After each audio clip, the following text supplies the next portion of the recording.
Welcome to Kenton Teaches. Enjoy the video. In this video, I will show you how to make Peppa Pig ice cream.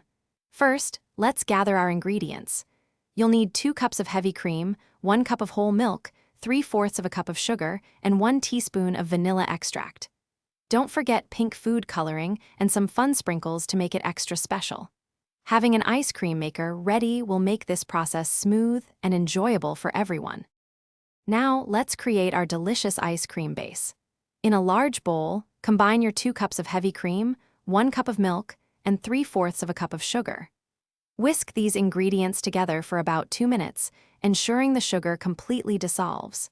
Then, gently stir in 1 teaspoon of vanilla extract and a few drops of pink food coloring until you achieve that perfect Peppa Pig shade.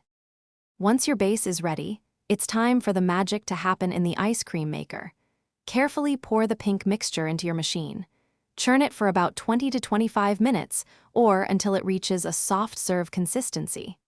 After churning, transfer the ice cream into an airtight container. Freeze it for at least 4 hours to allow it to firm up perfectly. Finally, the best part, decorating and enjoying your homemade Peppa Pig ice cream. Scoop generous portions into your favorite bowls or cones. Now, get creative with sprinkles, edible eyes, or even a small cookie for Peppa's snout. This delightful, creamy treat is perfect for any occasion and will surely bring smiles to everyone's faces. Enjoy every spoonful. Thanks for watching. Please subscribe if this video was helpful.